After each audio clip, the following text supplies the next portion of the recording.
Hello everyone, I'm Presbytera Stephanie and welcome to another lesson of our Orthodox faith. I'm here today with my husband, as always, Father Alexey. Welcome to our classroom. And we're going to talk a little bit more about Jesus's life. Now in the previous weeks, we've talked a little bit about some of the things Jesus did, some of the miracles he did, how he transformed the bread that was only a little bit and to feed a huge group of people. We also talked about some of the things he taught us about how we should live.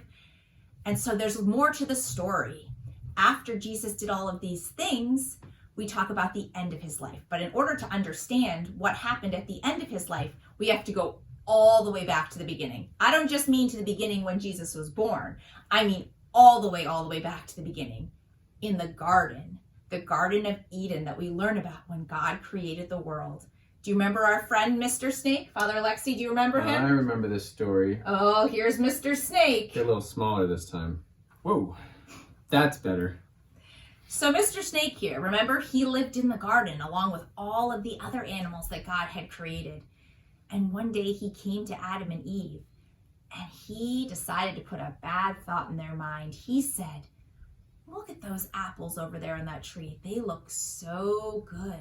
Those were the apples on the tree that God had said, you cannot eat those. You can eat anything else in the garden. But the snake convinced them, oh, it's not really that bad. I don't think God really meant that you shouldn't eat them. And you know what? They listened because those apples looked really good.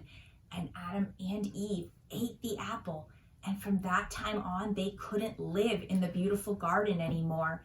And not only could they not live in the garden, but God actually locked the gates to that garden. They were guarded by an angel with a fiery sword, and no people could get into the garden. And that garden was heaven. And nobody could get into heaven from all the way, starting with Adam and Eve, all the way up to Jesus's time. So from the beginning of creation until Jesus, no one could go to heaven? That's right.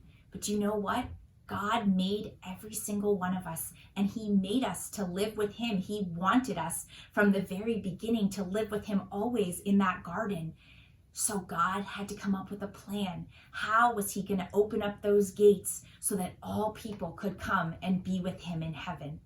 And you know what he decided to do? He decided to send his son, Jesus. Now, when do we celebrate the birth of Jesus? That's right, on Christmas. And we talked about when Jesus was born, right? He was born as a baby, but he wasn't a regular baby, right?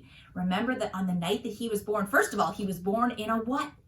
He was born in a barn. And what was around him? Animals. Can you imagine a new baby being born surrounded by animals? But Jesus wasn't proud. He didn't think he was the best. He was born in a very simple, humble way in that barn. And some special things happened that night.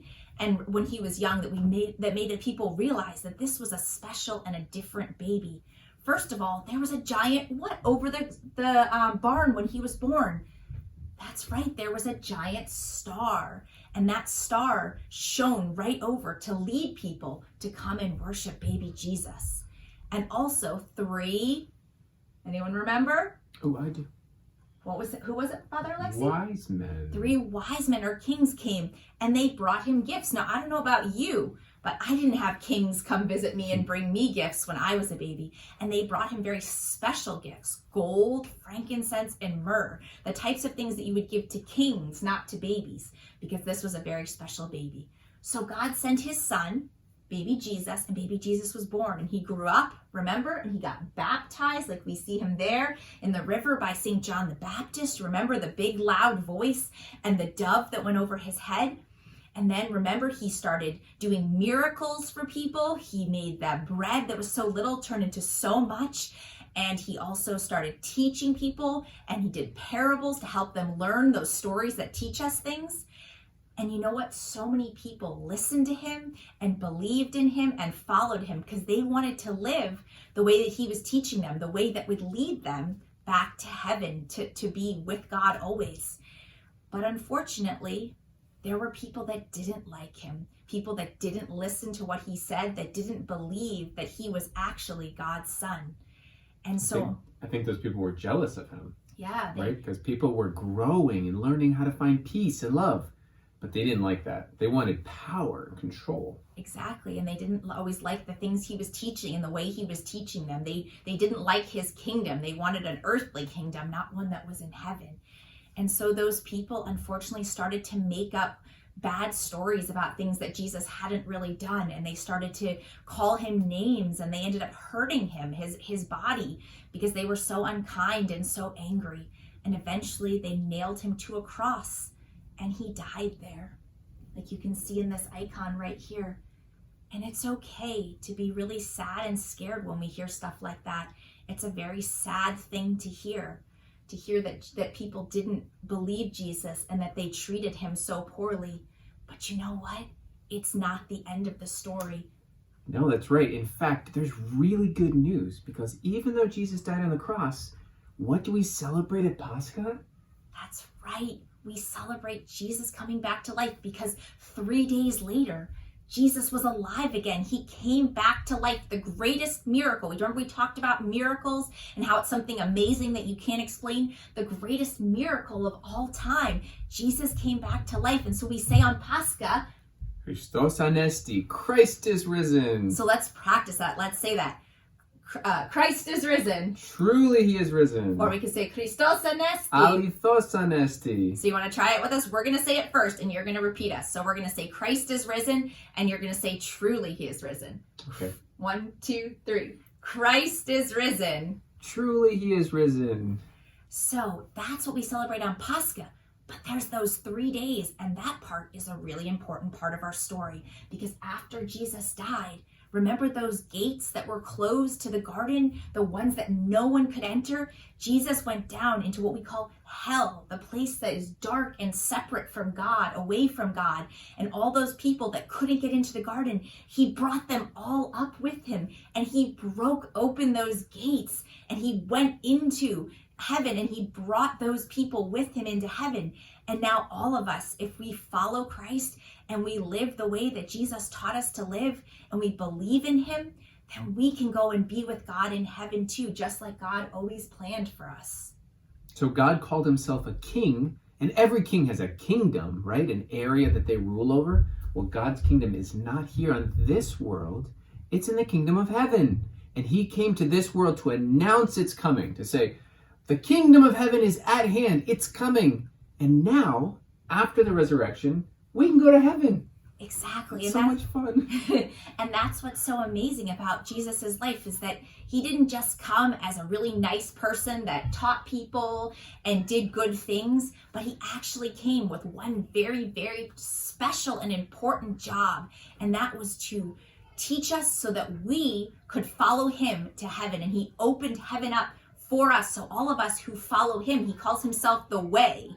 So Presbyterian, now that we can get back to heaven, what are we supposed to focus on earth?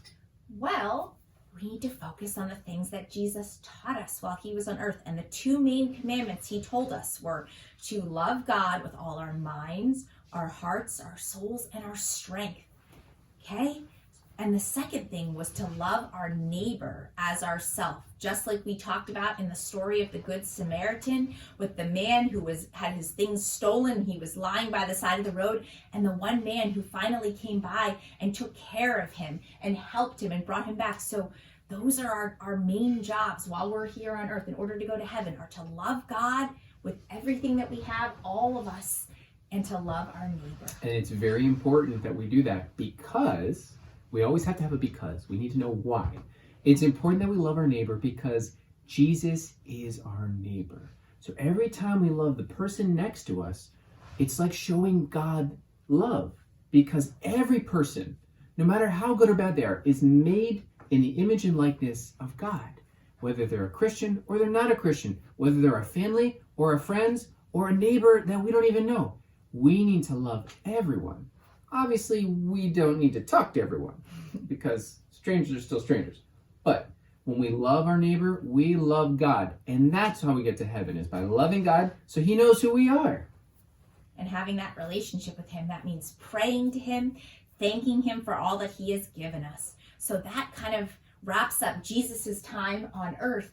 And our next lessons will be all about how we now, as followers of Jesus Christ, meaning Christians, those who follow Jesus Christ, how we live in the world and in our church so that we can get closer to God. And that's all for today. We'll see you next time. Bye-bye.